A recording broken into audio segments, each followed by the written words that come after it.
بسم اللہ الرحمن الرحیم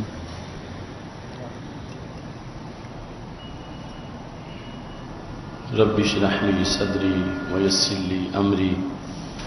واحلل عقدۃ من لسانی یفقہوا قولی احمدک اللہم یا مجیب کل سائل والصلاة والسلام علی من هو افضل الوسائل وعلى آلہ واصحابہ ذوی الفضائل اما بعد فاعوذ باللہ من الشیطان الرجیم بسم اللہ الرحمن الرحیم شہر رمضان الذی انزل فیہ القرآن صدق اللہ العظیم وصدق رسولہ النبی الکریم الامین ان اللہ وملائکتہ یصلون علی النبی یا ایہا الذین آمنوا صلوا علیہ وسلموا تسلیما الصلاۃ والسلام علیک یا سیدی یا رسول اللہ وعلی آلک واصحابک یا حبیب اللہ مولاي صل وسلم دائما ابدا علی حبیبک خیر الخلق کلہم منزہ عن شریک فی محاسنہ فجوہر الحسن فیہ غیر منقاسم یا اکرم الخلق مالی من الوذ بہ سواک عند حلول الحادث العممی رب صل وسلم دائما ابدا علی حبیبک خیر الخلق کلہم اللہ تبارک و تعالی جل جلالہ وعم نوالہ واتم برہانہ وعظم شانہ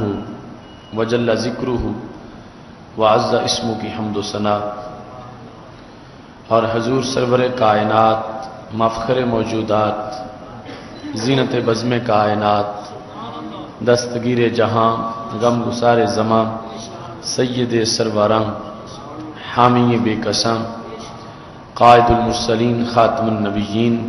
احمد مجتبی جناب محمد مصطفیٰ صلی اللہ علیہ وآلہ وصحابہ وبارک وسلم کے دربار گوہر بار میں ہدیہ درود و سلام عرض کرنے کے بعد آج استقبال ماہ رمضان المبارک میں ہمارے خطبہ جمعۃ المبارک کا موضوع ہے مچی ہے دھوم کہ ماہ سیام آیا۔ میری دعا ہے رب ذوالجلال ہم سب کو صحت و عافیت کے ساتھ ماہ رمضان کا استقبال کرنے کی توفیق عطا فرمائے اور خالق کائنات جل جلالہ ہم سب کو صحت و عافیت کے ساتھ ماہ رمضان المبارک میں روزہ رکھنے، نمازیں پڑھنے اور دیگر اعمال صالحہ کی توفیق عطا فرمائے۔ یقیناً جس مہمان کے ساتھ انسان کی محبتیں وابستہ ہوتی ہیں اس کی آمد پر خوشی ایک فطری امر ہے اور اس کے رخصت ہو جانے پر جدائی کا احساس بھی ایک فطری عمل ہے۔ یہ دونوں کام ان سے چارہ نہیں، یہ ضرور ایسا ہے کہ مہمان کی آمد کا انتظار اور مہمان کے رخصت ہونے پر فراق اور ہجر کی کیفیت۔ لیکن اگر کسی نے اپنے مہمان کو جب میزبانی کا شرف میسر تھا خدمت میں کوئی کوتاہی نہیں ہونے دی اور کوئی کمی واقع نہیں ہونے دی، رخصت ہونے کے بعد اس کا وہ مہمان اسے یاد رکھتا ہے اور اس کے ہاں اس میزبان کی قدر و قیمت ہوتی ہے، اور موقع آنے پر وہ اپنے میزبان کے حق میں اچھی گواہی دیتا۔ لیکن جو جب وقت تھا میزبانی کا اسے ضائع کر بیٹھے اور مہمان کے جانے کے بعد افسوس کرتا رہے، تو اس کا یہ عمل سوائے ندامت کے اور کچھ نہیں، کیونکہ اس افسوس کی بنیاد پر اس کے مہمان کے نزدیک اس کی کوئی ویلیو نہیں بنی، چونکہ جب وقت میسر تھا اور اچھی طرح اس مہمان کے ساتھ محبت کو استوار کیا جا سکتا تھا، روابط ہمیشہ کے پکے کیے جا سکتے تھے، اس وقت جب خدمت نہ کی جا سکی تو بعد کے افسوس کا کوئی فائدہ نہیں ہوگا۔ آج اس مہمان کی آمد سے پہلے ہمیں اس کی میزبانی کا عہد کرنا چاہیے، اور پھر پورے مہینہ میں جو شریعت کا تقاضا ہے اس کے مطابق ہمیں اس کی تواضع کرنی چاہیے، اور اس کے مطابق ہمیں اس کے نرم مزاج کا خیال کرنا چاہیے۔ انشاءاللہ جب وہ رخصت ہوگا تو پھر عید کا دن اللہ کی طرف سے انعام کا دن ہوگا کہ یہ وہ لوگ ہیں کہ جنہوں نے میرے بھیجے ہوئے مہمان کی قدر کی ہے، اور اس قدر کی بدولت میزبان کو رب ذوالجلال کی طرف سے انعامات سے نوازا جائے گا۔ سید عالم نور مجسم شفیع معظم صلی اللہ علیہ وسلم جس وقت رمضان المبارک کا چاند دیکھتے تھے تو حدیث شریف میں موجود ہے،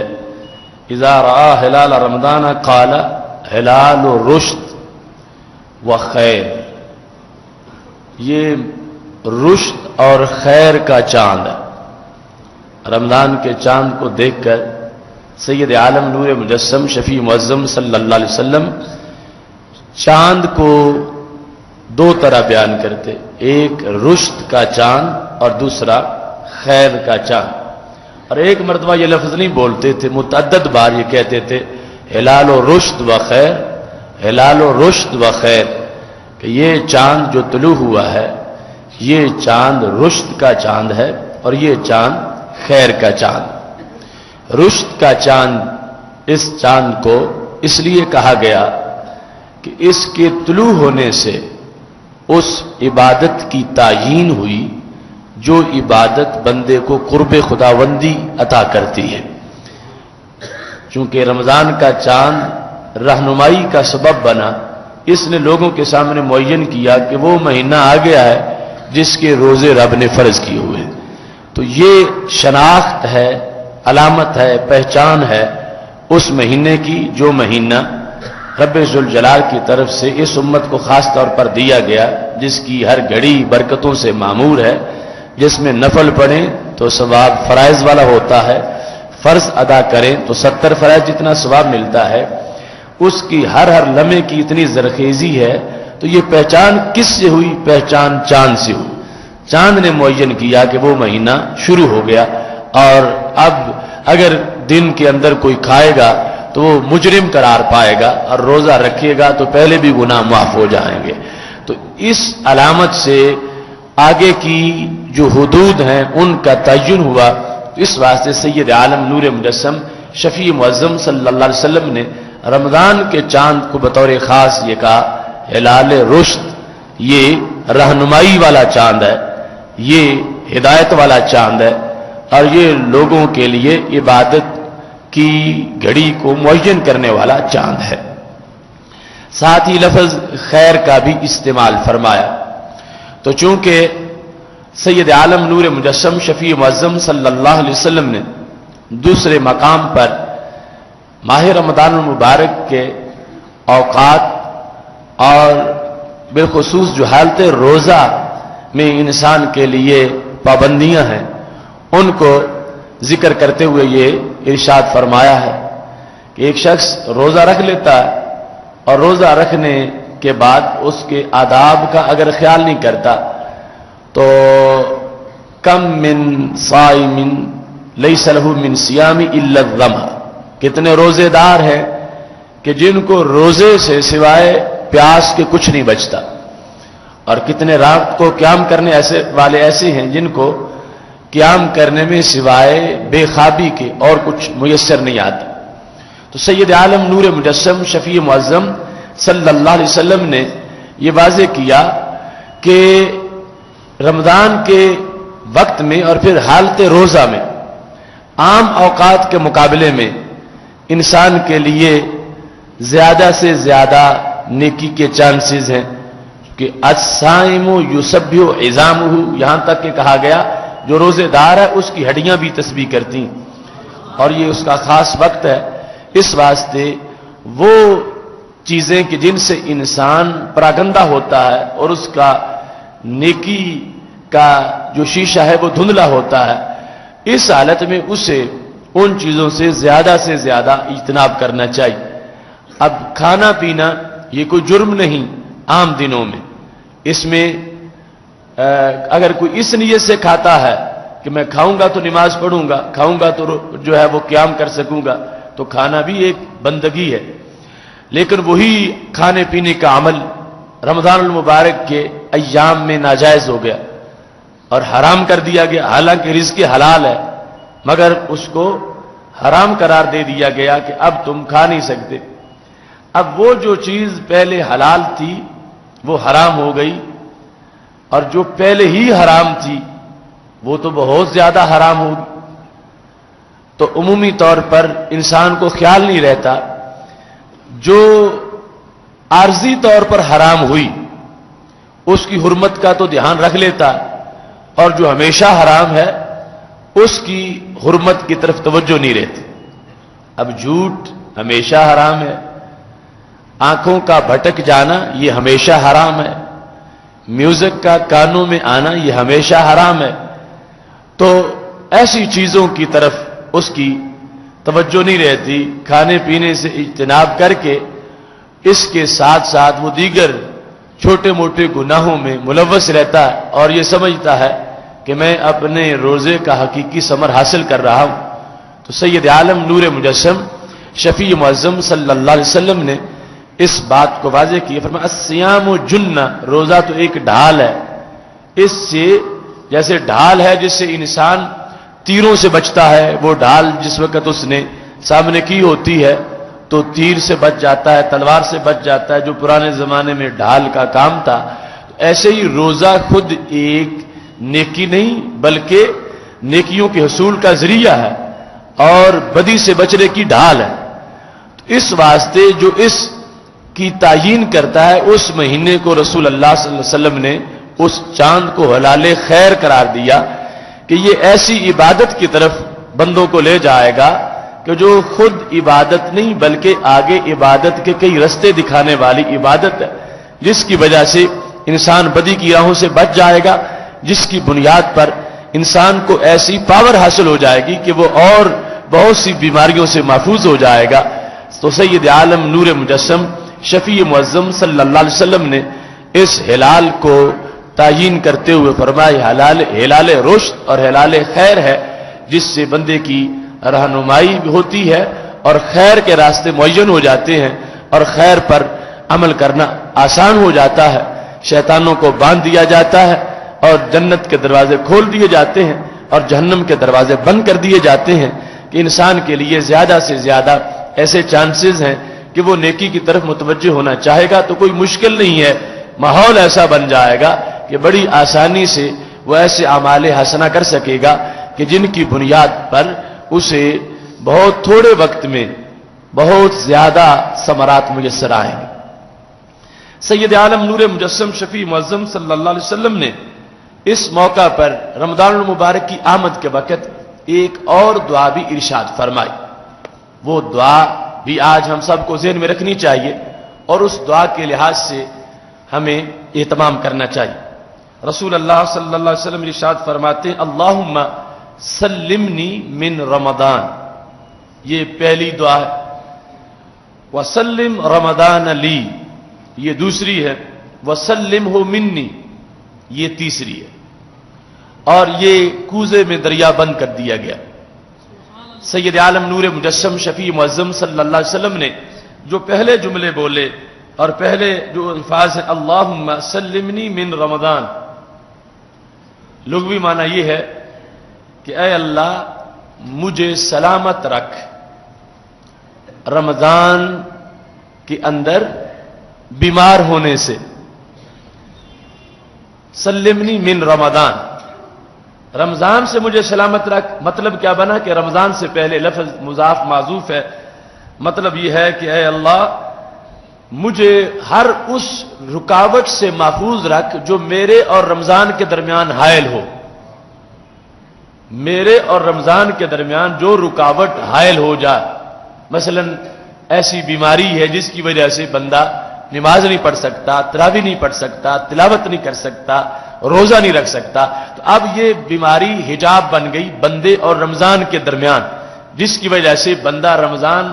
کے قریب نہ پہنچ سکا اور رمضان کے اثرات بندے پہ نہ ہو سکے۔ تو سید عالم نور مجسم شفیع معظم صلی اللہ علیہ وسلم نے تعلیم امت کے لیے یہ ارشاد فرمایا کہ رمضان آنے سے پہلے اور رمضان کے دوران بھی یہ دعا مانگتے رہو، اللہم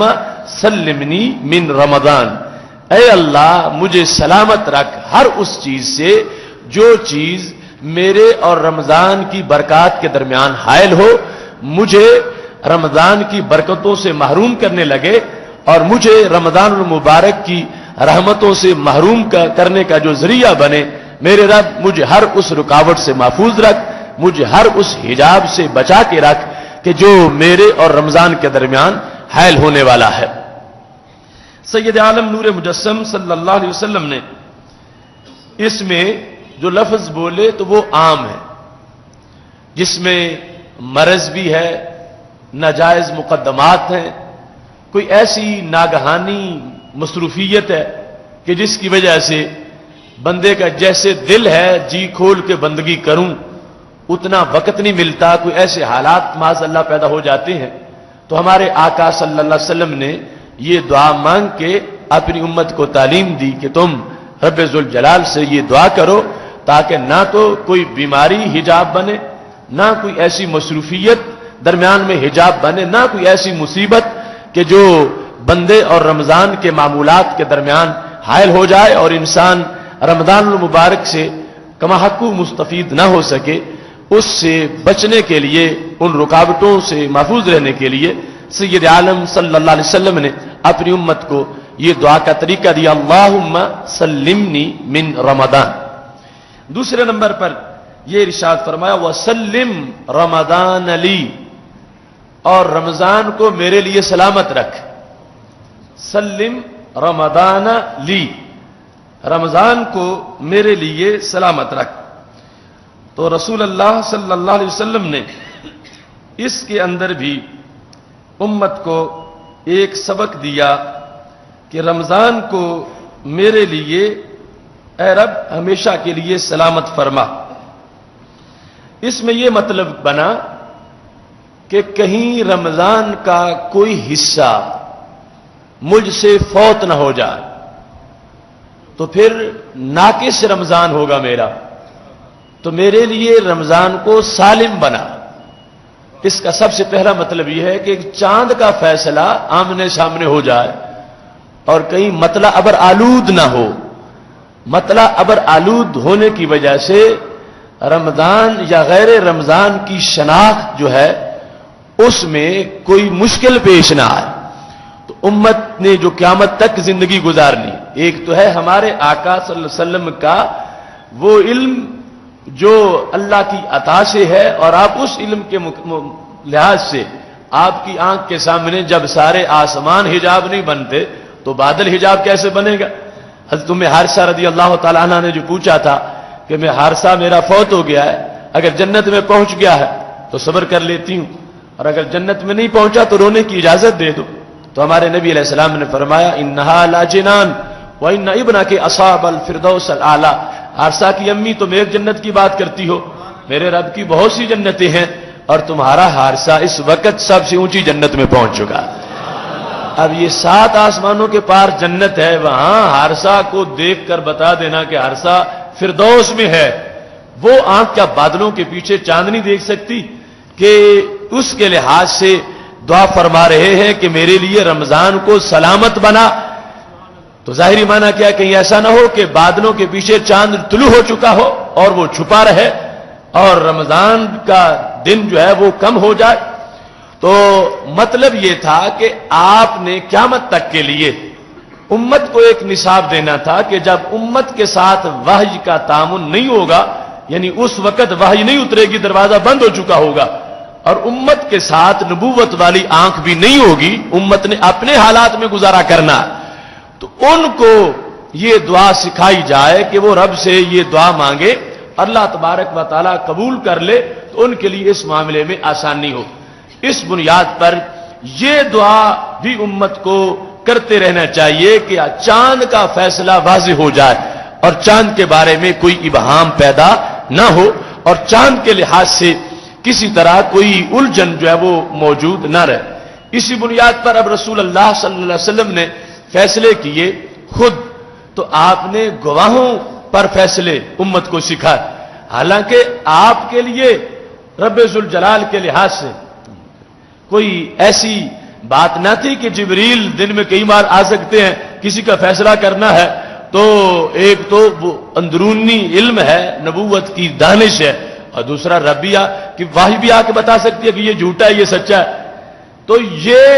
فیصلے ایسے نہیں کیے، فیصلے گواہوں پر کیے کہ اس لیے کہ قیامت تک امت نے گواہوں پر گزارا کرنا، اور امت کے جو قاضی ہوں گے، مفتی ہوں گے، ان کے ساتھ یہ صورتحال نہیں ہوگی کہ جیسے میرا علم ہے ایسے ہی ان کا بھی علم ہو۔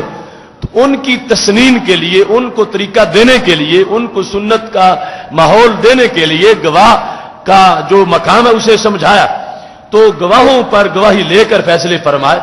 ایسے ہی چاند کے مسئلے میں سید عالم نور مجسم شفیع معظم صلی اللہ علیہ وسلم نے یہ دعا امت کو سکھائی، کہو سلم اللہم سلم رمضان علی،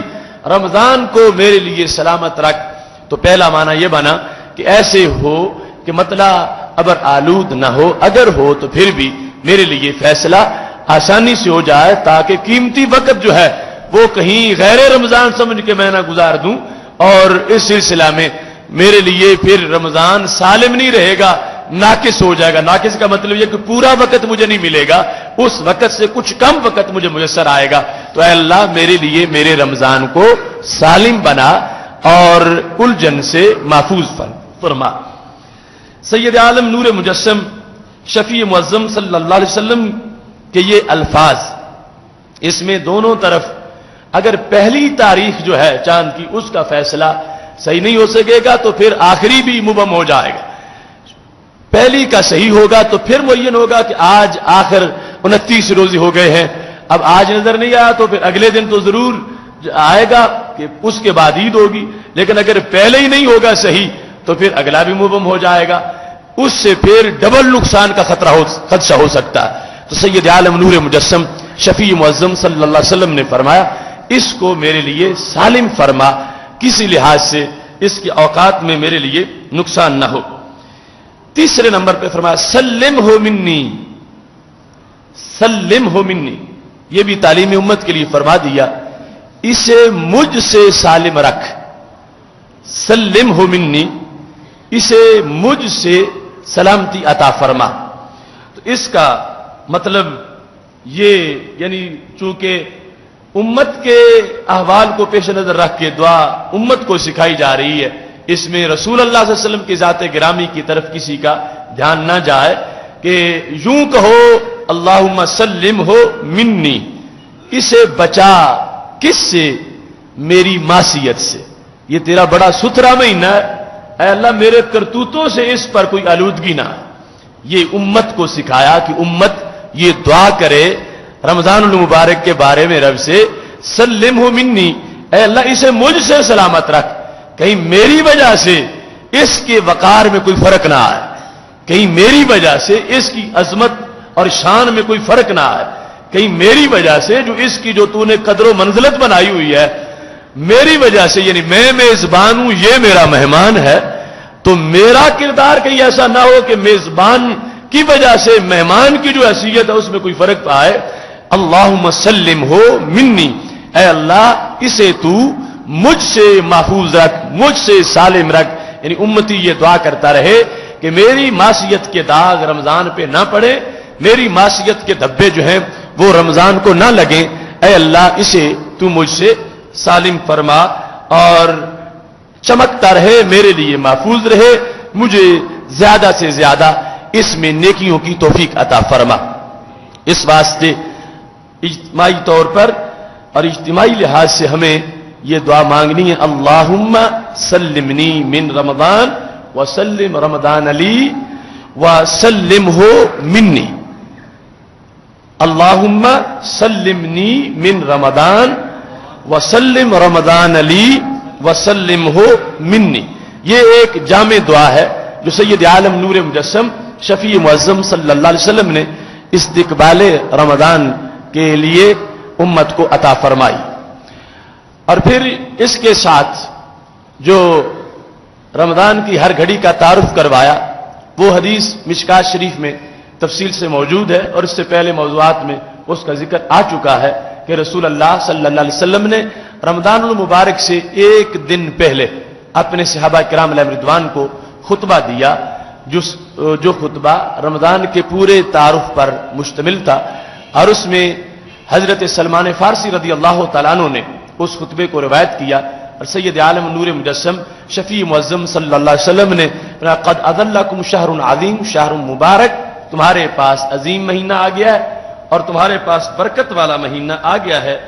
ان برکتوں کا تذکرہ بھی رسول اللہ صلی اللہ علیہ وسلم نے تفصیل سے کیا، جس کا ذکر پہلے موضوعات میں ہو چکا ہے. آج سید عالم نور مجسم شفیع معظم صلی اللہ علیہ وسلم نے جو امت کو اس عظیم مہینے کی عظمت پر مطلع کرتے ہوئے اس کے مقام و مرتبہ کو واضح کیا، تاکہ پہلی گھڑی سے لے کر اگلی آخری گھڑی تک امت اس بات میں متوجہ رہے کہ کوئی لمحہ ایسا نہ ہو کہ جس لمحے میں انسان کوئی ایسا کام کر بیٹھے کہ جو اس کے نامہ اعمال پر داغ بن جائے، بلکہ ہر لمحہ اس کو ایسی بیداری کے ساتھ بسر کرنا ہے کہ جس بیداری میں وہ مقام حاصل ہو، من تقرب فیہ بخصلۃ من الخیر کان کمن ادى فریضۃ فیما سواہ، کہ جس نے ایک نفل کام کیا رب ذوالجلال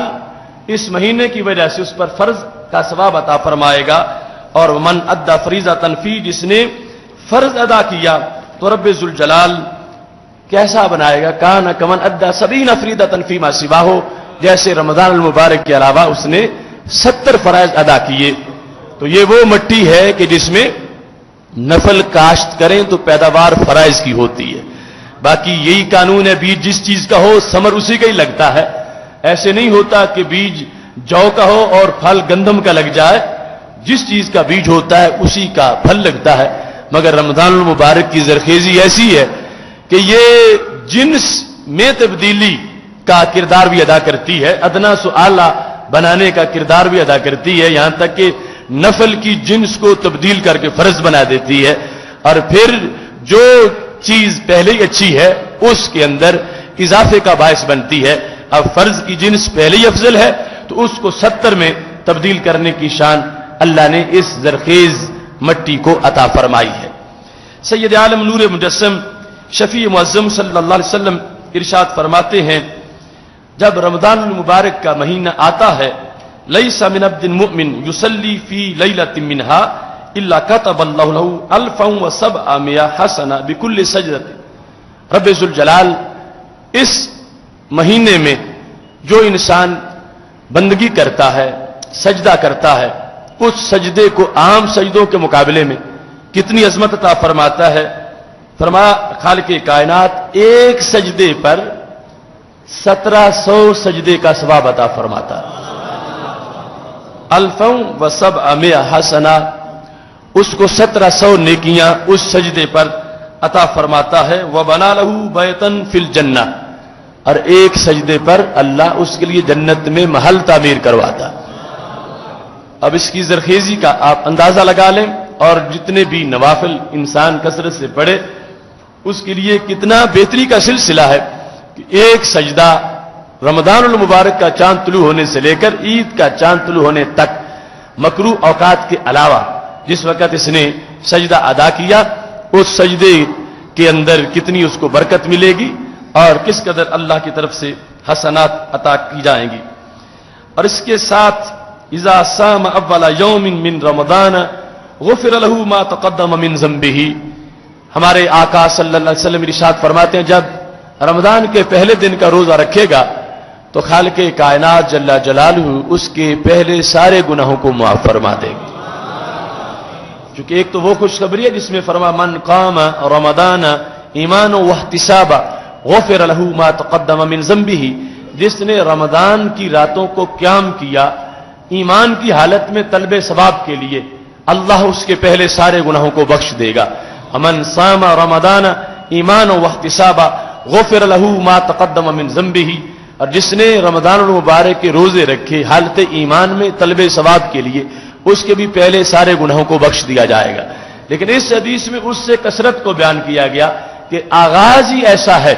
اس سے سمجھ لیا جائے کہ آگے خدا کیا کچھ عطا کرنے والا ہے کہ جس نے پہلے دن کا روزہ مکمل کیا تو پہلی افطاری پر رب ذوالجلال کی طرف سے اسے یہ انعام ملے گا، غفر له ما تقدم من ذنبه، اس کے پہلے جتنے گناہ ہیں ان تمام گناہوں کو بخش دیا جائے گا۔ تو رمضان المبارک کے ان لمحات کا اعلان کرتے ہوئے ہمارے آقا صلی اللہ علیہ وسلم نے ارشاد فرمایا ہر دن فرشتوں کی ڈیوٹی روزے داروں کے لحاظ سے وہ شیڈول پہلے دن ہی اللہ کی طرف سے ان کو فرشتوں کو دے دیا جاتا ہے۔ یستغفر له کل یوم 70,000 ملک من صلاۃ الغداۃ الی ان توارت بالحجاب، صبح کی فجر کی نماز سے لے کر غروب آفتاب تک، یعنی جو حالت روزہ وہ جب سحری کا ٹائم ختم ہو گیا اس سے لے کر غروب آفتاب تک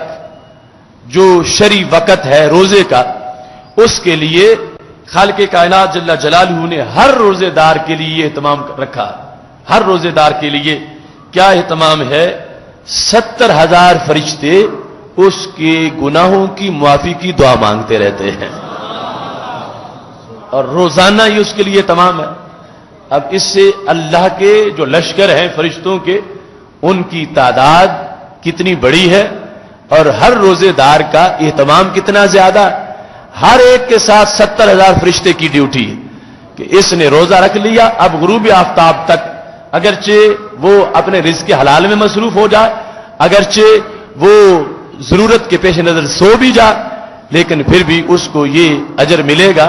اس کا یہ اہتمام ہوگا۔ وہ سو رہا ہے مگر اس کے فرشتے جاگ رہے ہیں، اس کے لیے دعائیں مانگ رہے ہیں، اور ان دعاؤں میں کتنی تاثیر ہوگی؟ اللہ کے کہنے کے بغیر تو مانگ نہیں رہے، اللہ نے ڈیوٹی لگائی ہے۔ چونکہ قرآن مجید میں فرشتوں کا تعارف یہ ہے یفعلون ما یؤمرون، وہ کام کرتے ہیں جو ان کو امر کیا جاتا ہے، اپنی مرضی نہیں کرتے، رب کی مرضی پہ چلتے ہیں۔ تو اللہ نے کہا ہے کہ تم نے یہ ڈیوٹی کرنی ہے، اب تم نے ان کے لیے بخشش کی دعا مانگنی ہے، تو جس نے قبول کرنی ہے اس نے ان کو بھیجا ہے کہ تمہاری بندگی یہ ہے کہ تم نے میرے بندوں کی بہتری کی دعائیں مانگنی ہے۔ اس واسطے قبولیت کے چانسز کتنے زیادہ ہیں اور خدا کی طرف سے بخشش کا اعلان کتنا زیادہ ہے۔ وہ 70,000 ہیں اور وہ دعا مانگیں گے، اور ان میں سے کسی کی دعا امید ہے کہ سب کی قبول ہو جائے گی، لیکن یہ ضروری ہے کہ وہ ڈیوٹی پہ آئے ہوئے فرشتے وہ بیزار نہ ہوں کہ ہمیں رب نے کس کے ساتھ بھیجا اور کس کی خیریت اور کس کی سفارش کے لیے بھیجا، کس کے بارے میں دعا مانگنے کے لیے بھیجا، کہ جو روزہ رکھ کے کام ایسے کرے جس سے فرشتوں کو شرمندگی ہو معاذ اللہ، روزہ رکھ کے حرکات ایسی ہوں کہ جس سے فرشتے بیزار ہوں کہ یہ تو حیوان اور حیوانی کام اور ڈنگروں جیسا روپ بن رہا ہے، جبکہ رب ذوالجلال نے تقدس کے پیش نظر فرشتوں کو بھیجا، اور بھیجتا اس لیے ہے کہ فرشتوں تم نے کہا تھا میرے اس قول پر جب میں نے کہا انی جاعل فی الارض خلیفہ، میں زمین میں خلیفہ بنا رہا ہوں، تو ہم نے کہا نحن نسبح بحمدک ونقدس لک، ہم تیری تسبیح کے لیے کافی ہیں، ہم سبحان اللہ کہیں گے، الحمدللہ کہیں گے۔ تو رب ذوالجلال نے کہا انی اعلم ما لا تعلمون، میں وہ بھی جانتا ہوں جو تم نہیں جانتے۔ اب 70,000 ساتھ ہے، تو اصل میں حکمت یہ ہے کہ فرشتوں کو پتہ چلے کہ اس خلیفہ کی تسبیح کا انداز کیا ہے۔ یعنی رب ذوالجلال یہ بتانا چاہتا ہے فرشتوں، نہ تمہیں بھوک لگتی ہے نہ تمہیں پیاس لگتی ہے، اور بھوک اور پیاس لگی ہوئی ہو پھر بھی بندہ شکایت نہ کرے، اللہ اکبر کہے، سبحان اللہ کہے، الحمدللہ کہے، فرشتوں یہ وہ تسبیح ہے جو تم سے نہیں ہوتی۔ اور اس کی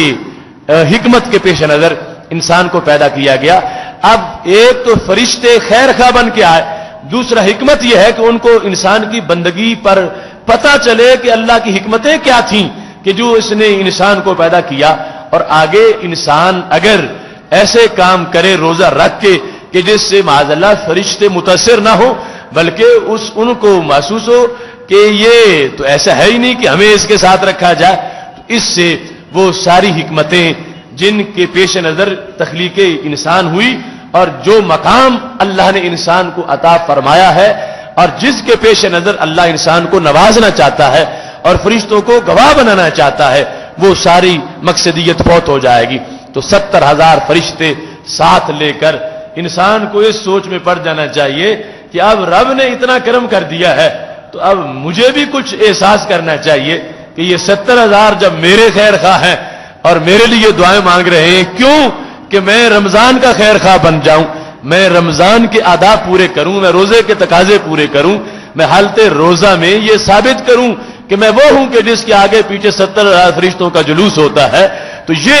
وہ احساس ہے جو رسول اللہ صلی اللہ علیہ وسلم اپنی امت میں پیدا کرنا چاہتے ہیں کہ حالت روزہ میں صرف منہ کا روزہ نہ ہو، ہر عضو کا روزہ ہو، ہر عضو حالت روزہ میں روزہ رکھے ہوئے ہو، اور ہر عضو کی جو غلطی ہے اس عضو کو دور رکھا جائے، اور ہر عضو سے جو گناہ ہو سکتا ہے اس گناہ کو اس عضو کے قریب نہ آنے دیا جائے، ہر عضو کو روزہ رکھوایا جائے۔ یہ تقاضا ان 70,000 فرشتوں کا جو انسان کے ساتھ آئے ہیں، انسان کے خیر خواہ بن کر، جاسوسی کرنے نہیں آئے، خیر خواہ بن کے آئے ہیں، مگر دیکھ تو سب کچھ رہے۔ اس بنیاد پر انسان ان 70,000 کی دعاؤں کا بہترین طریقے سے مستحق بنے گا جس وقت وہ اپنے ایک روزے کے ساتھ ہر عضو کو روزہ رکھا رہا ہوگا اور اس کے تقاضے مکمل کر رہا ہوگا۔ سید عالم نور مجسم شفیع معظم صلی اللہ علیہ وسلم نے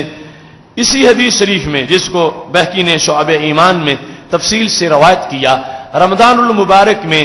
رات کو یا دن کو جو انسان نفل پڑھتا ہے، سجدے کرتا ہے، اس کو جو کچھ ملتا ہے اس پوری جاگیر کا اور جو حدود جنت کی ہیں ان کا بھی ہمارے آقا صلی اللہ علیہ وسلم نے تذکرہ فرمایا ہے۔ فرمایا وَكَانَ لَهُ بِكُلِّ سَجْدَةٍ يَسْجُدُهَا، وہ جتنے سجدے کرے گا، شرائط سجدے کی مکمل ہیں، باوضو ہے، کپڑے پاک ہیں، پاک جگہ ہے، وہ سجدہ کر رہا ہے، خواہ دن کو کرتا ہے یا رات کو، اسے کیا ملے گا؟ ہمارے نبی علیہ السلام فرماتے ہیں شجرہ، اسے ایک درخت ملے گا، سجدے کی عوض میں اسے ایک درخت ملے گا۔ وہ کتنا بڑا درخت ہوگا؟ ہمارے نبی علیہ السلام ارشاد فرماتے ہیں یسیر الراکب فی ظلھا 500 عام، پیدل نہیں، سوار بندہ، سواری پہ بیٹھا ہوا انسان اس کے سائے میں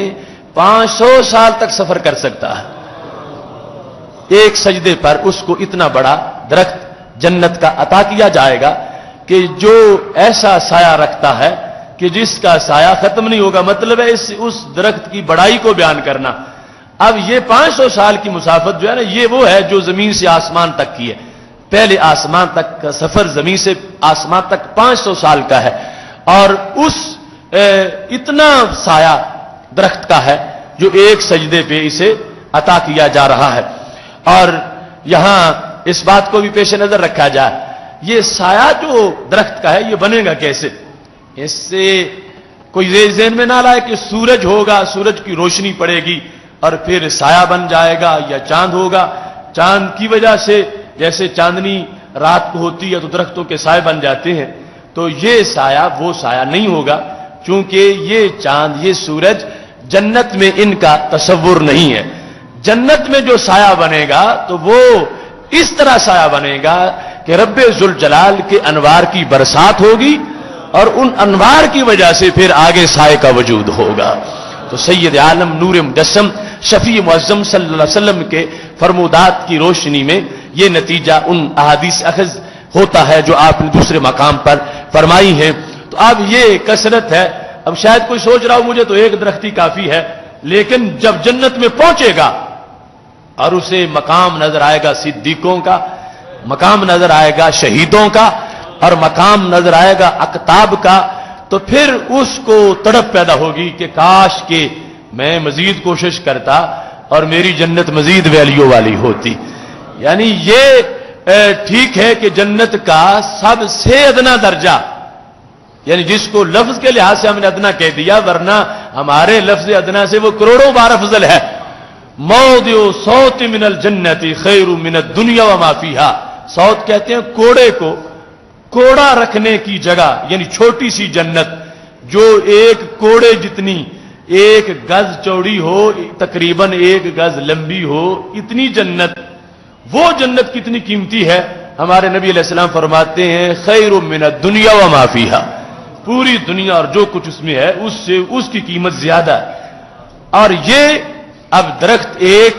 کہ جس کا سایہ اتنا ہے کہ 500 سال مسافت انسان سفر طے کرے تو پھر اس کا سایہ ختم ہوتا ہے۔ یعنی اس سے آپ اندازہ لگائیں کہ ایک سجدے کی قیمت کتنی بنتی ہے اللہ کے دربار، ایک سجدے کی ویلیو کتنی ہے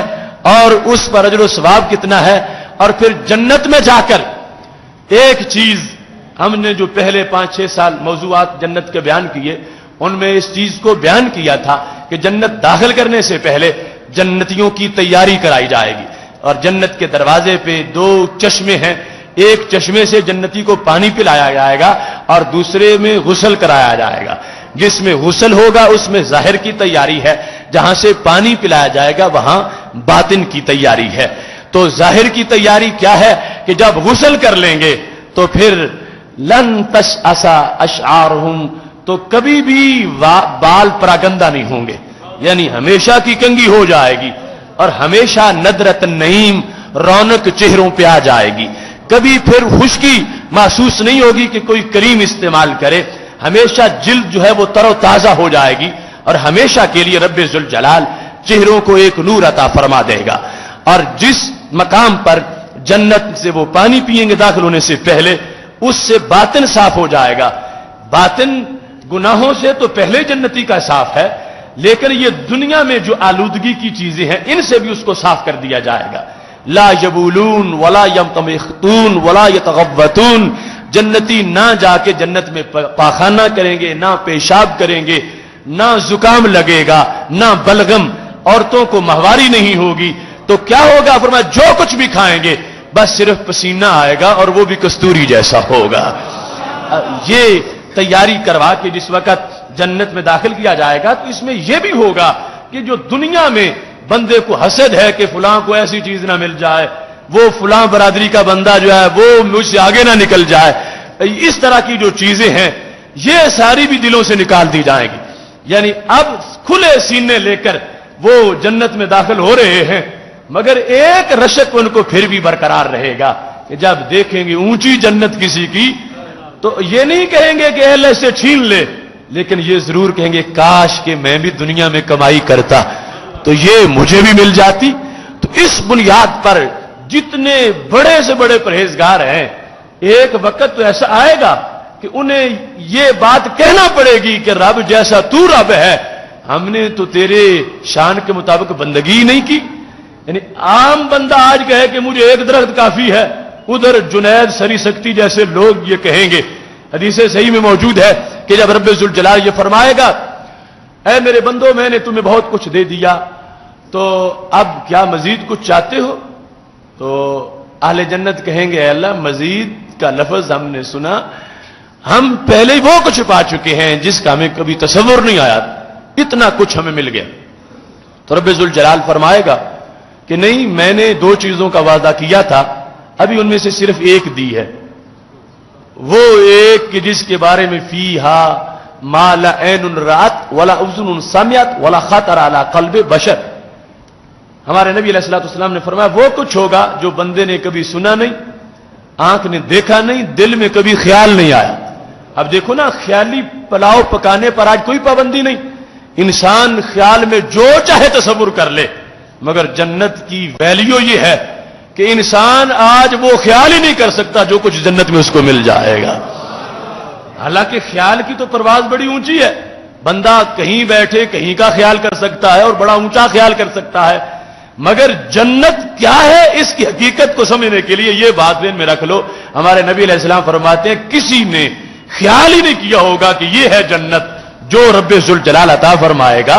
اس کے اوصاف ضرور بیان کیے، مگر آگے جو کچھ ملے گا فرمایا ولا خطر علی قلب بشر، بندے کے دل میں کبھی کھٹکے ہی نہیں تھا کہ اتنا کچھ بھی مجھے مل جائے گا. اب اتنا لے کے جب انسان سے اللہ کہے گا کیا کچھ کمی رہ گئی، یہ کہہ نہیں تو کمی تو نہیں، بہت کچھ وہ ملا جو کبھی سوچا ہی نہیں تھا. تو اللہ فرمائے گا وعدہ 2 چیزوں کا کیا تھا، ابھی ایک دی ہے، ایک ابھی باقی. للذین احسنوا الحسنى وزیادہ، میں نے کہا تھا جو احسان کریں گے، اپنے اوپر نیکی کریں گے، ان کو میں 2 چیزیں دوں گا، حسنہ و زیادہ. تو اللہ فرمائے گا جو کچھ اب تک ملا یہ حسنہ ہے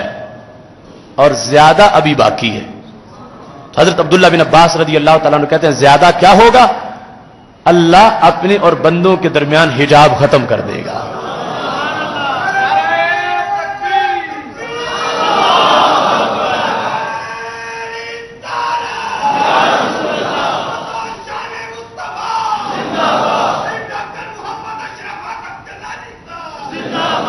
اب جس وقت حجاب ختم ہوگا تو یہ ہے سب سے بڑی عید جو بندہ مومن کو میسر آئے گی، جو ہمارے آقا صلی اللہ علیہ وسلم نے ارشاد فرمایا للصائم فرحتان، فرحت عند فطرہ و فرحت عند لقاء ربہ. روزے دار کے لیے 2 خوشیاں ہیں. ایک خوشی تو افطار کے وقت ہے کہ پورا دن جب گزار کے پہنچا افطار کے وقت تو قلبی خوشی ہے کہ میں نے دن رب کے حکم کے مطابق گزارا. رب کعبہ کی قسم ہے وہ انسان کہ جس نے رمضان کے دن میں کسی بہت بڑے سونے کے محل میں بڑے ناز سے کھانے کھائے ہوں، وقت افطار اس وقت جو ایک چھوٹے سے سادے سے گھر میں رہنے والا بندہ جس نے دن رب کے حکم پہ گزارا ہے، اس کے دل میں اس وقت جو جذبہ ہے اور اس کی طبیعت میں اس وقت جو رب کا شوق ہے اور اسے اس وقت جو وفاداری کا احساس ہو رہا ہے کہ میں رب کا وفادار بندہ ہوں، اس کے مقابلے میں وہ خچر مزاج انسان شہزادہ جس نے کسی محل میں بیٹھ کے دن کو 20 ڈشیں بھی کھائی ہوں، اب اس کا ضمیر ملامت کر رہا ہوگا اور اس وفادار انسان کا دل اس کو دلاسا دے رہا ہوگا. اس خوشی کے مقابلے میں جو روزے دار کو روزہ چھوڑنے کے وقت افطار کے وقت میسر آتی ہے، یہ وہ خوشی نہیں جو پیسوں سے خریدی جا سکے، یہ وہ خوشی نہیں جو بادشاہت کے ورثے میں مل سکے، اور یہ وہ خوشی نہیں کہ جو وائٹ ہاؤس کی چمک سے مل سکے. یہ اس وفادار انسان کے تینت اور مزاج اور سرشت کے اندر ایک سرور آباد ہو گیا ہے کہ اگرچہ میں عام بندہ ہوں، ناقص ہوں، کمزور ہوں، مگر رب کے کہنے پہ پورا دن میں نے بھوک میں گزارا ہے. اس کا چہرہ حشاش بشاش ہے. یہ بہت بڑی خوشی ہے. ایک ترجمہ یہ ہے روزانہ فطر کے وقت، دوسرا ہے عید الفطر کے دن جب ڈیوٹی مکمل ہو گئی وہ خوشی. اور دوسری خوشی کون سی ہے؟ عند لقاء ربہ، جب رب سے ملاقات ہوگی. تو اس خوشی کا ذکر پہلے کیا گیا. اب ہمارے آقا صلی اللہ علیہ وسلم ارشاد فرماتے ہیں جب رب ذوالجلال درمیان سے حجاب ختم کر دے گا، اب جنتی پہلی بار اپنے رب کو دیکھیں گے. چونکہ دنیا میں اللہ کا دیدار صرف اور صرف ایک ہی ذات نے کیا، نہ کسی نبی کو اور ہوا، نہ کسی رسول کو، نہ کسی ولی کو. وہ ہمارے آقا حضرت محمد مصطفیٰ صلی اللہ علیہ وسلم ہے جن کو اللہ نے عرش پہ بلا کے دیدار کرایا. باقی رب کے جلوے، اللہ کے جمال کی تجلیاں وہ ملتی رہتی ہیں، مگر اس دیدار کی بات کر رہا ہوں جو سر کی آنکھوں سے عالم بیداری میں رب ذوالجلال بلا حجاب اپنی ذات کا دیدار کرائے۔ اس کائنات میں پوری عمر کے اندر صرف ایک ذات کا یہ ترہ امتیاز ہے، لیکن جنت میں ان کے صدقے سب کو میسر آ جائے گا۔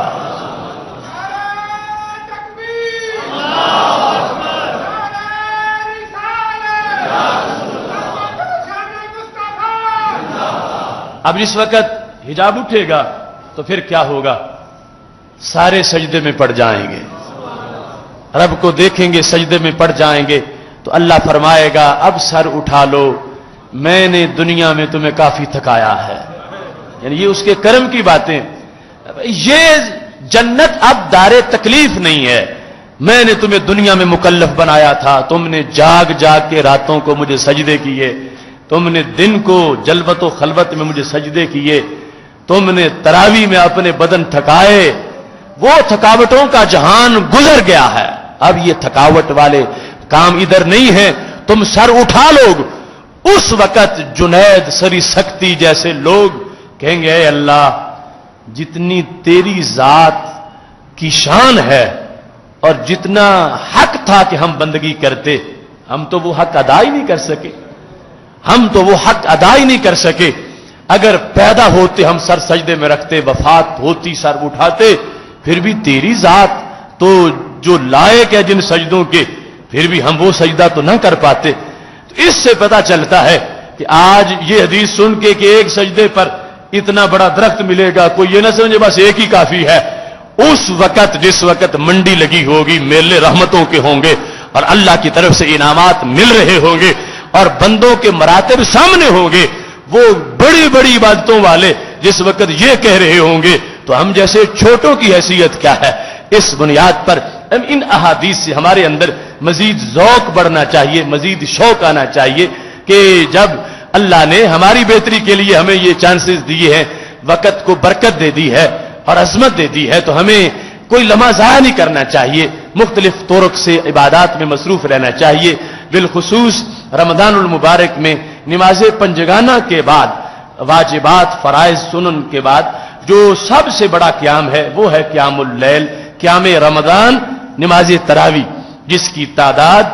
20 رکعت ہے، اور 20 رکعت وہ نماز تراویح ہے جو سید عالم نور مجسم شفیع معظم صلی اللہ علیہ وسلم کے خلفاء سے لے کر آج تک مسجد نبوی شریف میں پڑھی گئی ہے، مسجد حرام میں پڑھی گئی ہے، باقاعدہ اس کی تاریخ پر کتابیں چھپی ہوئی وہاں سے ملتی ہیں۔ صرف ہند کے شہر بٹالہ میں محمد حسین نامی بندے نے 8 رکعت کا فتویٰ دیا تھا، اور وہ تقریباً 1.5 صدی عمر اس کی بنتی ہے، اس سے بھی کم، اور اس کو آج لوگ سنت قرار دے رہے ہیں۔ اور اس کے لیے چونکہ آسانی وہ مذہب ہے جو ہر کوئی اپنا لیتا ہے، اب 20 پڑھنا 20 پڑھنا ہے، 8 پڑھنا یہ آسانی ہے، تو اس میں آسانی کو مذہب نہیں بنانا چاہیے، اس کو بنانا چاہیے جو ہمارے نبی علیہ السلام نے فرمایا علیکم بسنتی وسنت الخلفاء الراشدین المہدیین، تم پر میری سنت لازم ہے اور میرے خلفاء کی سنت لازم ہے۔ تو وہ سنت جو آ رہی ہے وہ 20 رکعت تراویح ہے۔ اب اس کے سجدے دیکھ لو، اس کا قیام دیکھ لو، اور رمضان کی رات کا انعام دیکھ لو، اور پھر وہ انسان جو واک آؤٹ کر کے جا رہا ہے، 8 پہ نکل رہا ہے، 12 پہ نکل رہا ہے، اس کو سوچنا چاہیے کہ وہ اپنا کتنا نقصان کر رہا۔ اس واسطے رات کا جو نصاب ہے، اس سلسلہ میں ہماری کتاب بھی چھپی ہوئی ہے، وہ تمہیں سٹال سے مل جائے گی، اس پر پورے دلائل موجود ہیں۔ رمضان المبارک میں نماز تراویح جو ہے اور قیام اللیل جو قیام رمضان ہے، اس کی رکعت کی تعداد 20 سے کم نہیں ہے، 20 ضرور ہونی چاہیے، 20 رکعت مکمل ادا کریں اور دن میں روزے کا اہتمام ہو۔ اور اس کے ساتھ جو ہم نے، چونکہ مہینہ ہے نزول قرآن کا، شہر رمضان الذی انزل فیہ القرآن، جس کے اندر قرآن نازل کیا گیا، تو عام مہینوں کے مقابلے میں اس مہینے کے اندر قرآن فہمی کا موقع اچھا ہے، قرآن سمجھنے کے لیے، قرآن کے احکام سمجھنے کے لیے، ان پر عمل کرنے کی عادت ڈالنے کے لیے یہ مہینہ ایک نہایت ہی اہم مہینہ۔ اس واسطے قرآن مجید کے انوار سے اپنے نہا خانہ دل میں چراغاں کرنے کے لیے فہم دین کورس کا ہم نے اہتمام کیا، اور اللہ کا فضل ہے اس کی توفیق سے یہ 16واں فہم دین کورس سالانہ منعقد کیا جا رہا ہے۔ بھٹی میرج ہال میں 16واں سالانہ فہم دین کورس انشاءاللہ روزانہ نماز فجر کے بعد منعقد ہوگا۔ اس کا مکمل شیڈول اشتہارات کی شکل میں آپ کو مل جائے گا ابھی نماز جمعہ کے بعد۔ اس کے موضوعات کے جو کارڈز ہیں وہ آپ کو میسر آئیں گے، جن پر ایک تو سحری افطاری کا وقت بھی ہے اور ساتھ ہی روزانہ کے موضوع کا تذکرہ بھی ہے۔ تو ان موضوعات کو آپ دیکھ لیں جو پہلے 15 سالوں میں ہوئے ان سے جدا موضوعات، اور ہم نے اس کو یعنی کئی ہفتوں کی محنت جو صرف موضوعات کے انتخاب پر تھی، اس کے بعد وہ شیڈول تیار کیا جس میں عقائد، معاملات کے لحاظ سے جو اہم شعبہ جات ہیں، عبادات کے لحاظ سے، اور پھر جو روزمرہ کے زندگی کے مسائل ہیں ان کے لحاظ سے، پھر قرآن و سنت کے اہم مضامین، فقہ و تصوف کے اہم مضامین، ان کو منتخب کیا اور ایک جامع سوغات آپ کے لیے اللہ کے فضل سے تیار کی گئی ہے۔ اس واسطے آپ نے بھرپور طریقے سے یہ دعوت آگے پہنچانی ہے، اور اگر آج چاند طلوع ہو گیا تو انشاءاللہ صبح فہم دین کورس کا انعقاد ہوگا۔ اگرچہ وہ جو کارڈز ہیں ان پر اتوار سے لکھا ہوا ہے، لیکن چاند نظر آنے کی شکل میں صبح ہی وہ کورس شروع کر دیا جائے گا، اور آپ نے اس راستے پہ چلنا ہے جس کے بارے میں ہمارے آقا صلی اللہ علیہ وسلم ارشاد فرماتے ہیں، جو طلب علم کی راہوں میں نکلتا ہے اللہ اس کے قدموں کے نیچے اللہ کے فرشتے پر بچھا دیتے ہیں، اور جب تک واپس لوٹ کے گھر نہیں جاتا اللہ اس کو مجاہدوں والا ثواب عطا فرماتا ہے۔ اور ان قدموں کی وجہ سے جو وہ دنیا کے اس شہر میں لگا کے طلب علم کے لیے جاتے ہیں، اللہ فرماتا ہے اللہ اس کے عوض میں ان کے لیے جنت کی راہیں آسان فرما دیتا، جنت جانا آسان۔ اب دیکھو یہ کفارہ بن جائے گا یہ وقت ہمارا اس مشکل گھڑی کے لیے، اب وہاں پر جنت جانے کا رستہ ملے گا اس رستے کی وجہ سے جو آج ہمارا حق کی طلب میں جس رستے پہ ہم چلیں۔ اس بنیاد پر اگرچہ راتیں چھوٹی ہیں، گرمی کا موسم ہے، آرام کا وہ وقت ہے، لیکن یہی آزمائش ہے اور یہی امتحان ہے، اور اسی پر اجر و ثواب ہے کہ اپنا وقت ضرور اس دین کے لیے نکالیں جس میں دین کو سمجھا جائے، اس کی دعوت کو پھیلایا جائے، آگے خود بھی عمل کیا جائے، لوگوں کو عمل کی تلقین کی جائے۔ اسی مقصد کو سید عالم نور مجسم شفیع معظم صلی اللہ علیہ وسلم نے اپنی حیات مبارکہ طیبہ طاہرہ میں پیش نظر رکھ کے یہ پیغام دور دور تک پہنچایا۔ آپ تصور تو کریں طائف کے بازار میں پتھر کھائے اس مبارک جسم نے جو عرش سے بھی افضل ہے، تو مقصد اسی دین کا پیغام دینا تھا، اسی دین کا پیغام پہنچانا تھا۔ تو یہ بھی واضح کر دیا ہمارے آقا صلی اللہ علیہ وسلم نے اور رب ذوالجلال نے ان کو ختم نبوت کا تاج پہنا کر کہ اب اور کوئی نبی نہیں آئے گا۔ یہ امت ایسی امت ہے کہ جو اپنے نبی علیہ السلام سے پڑا ہوا بھولے گی نہیں، ذہین بھی چوٹی کی ہے، امین بھی چوٹی کی ہے، نہ کسی کے دبانے سے دبے گی، نہ جھکانے سے جھکے گی، اور نہ ہی قرآن و سنت پڑھنا چھوڑے گی۔ یہ ہر سال پڑھتے رہیں گے، پڑھاتے رہیں گے تو راہیں روشن رہیں گی ازلی منصوبے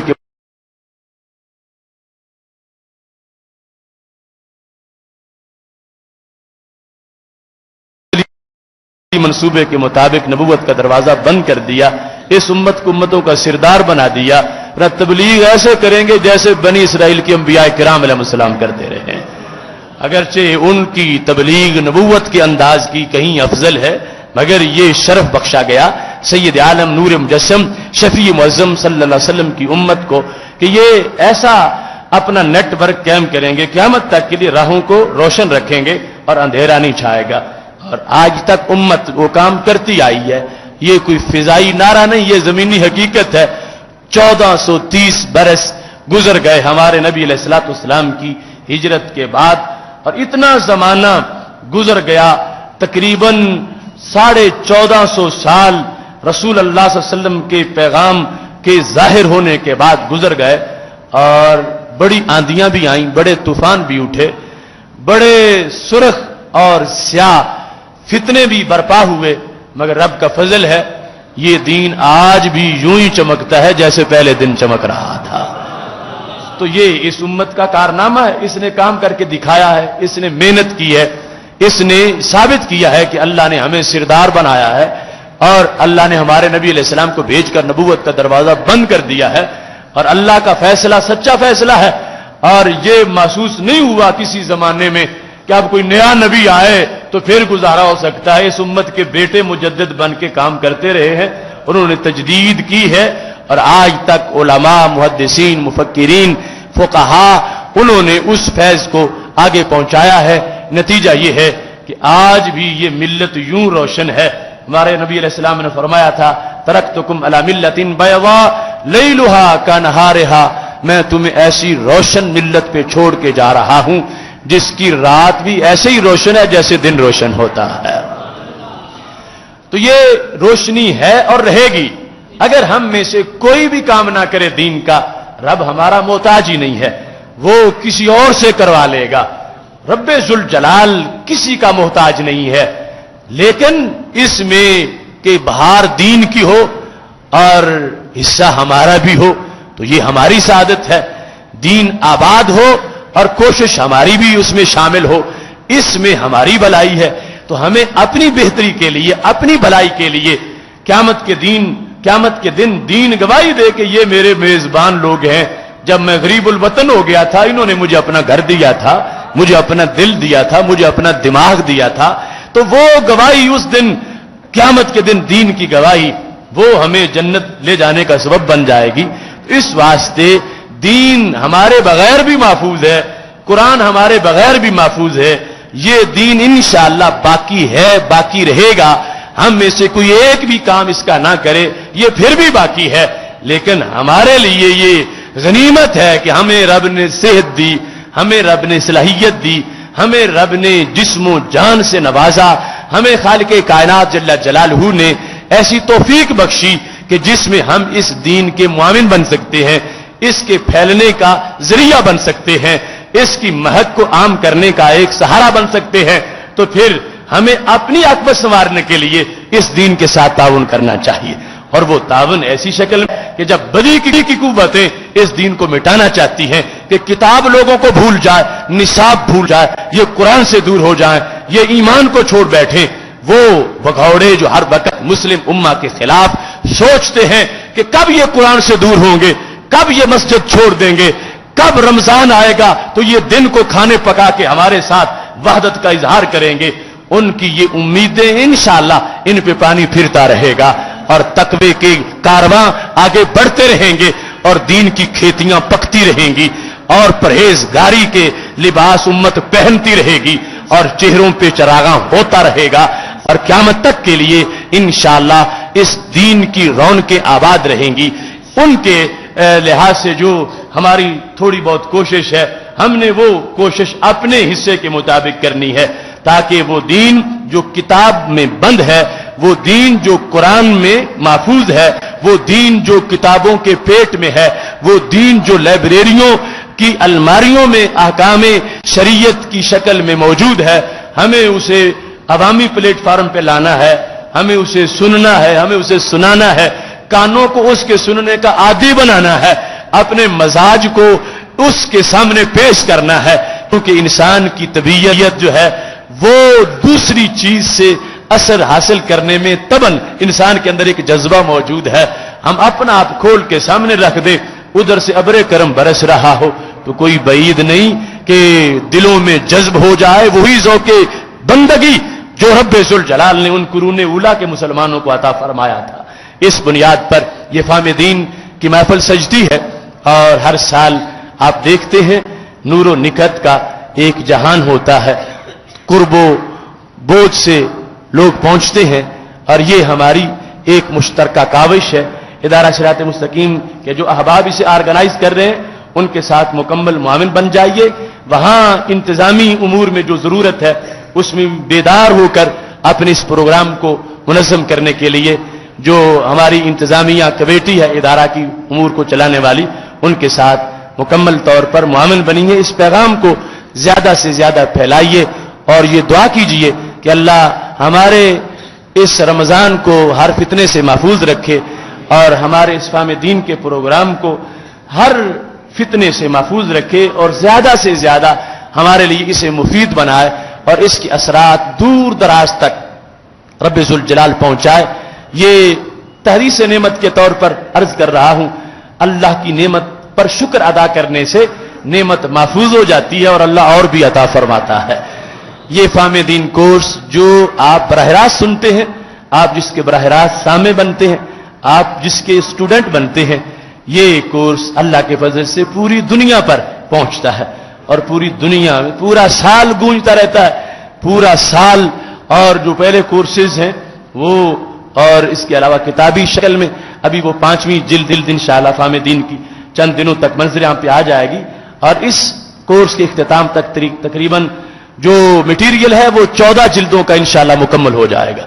اور اس طرح یہ بتدریج وہ کام بھی ہوتا رہے گا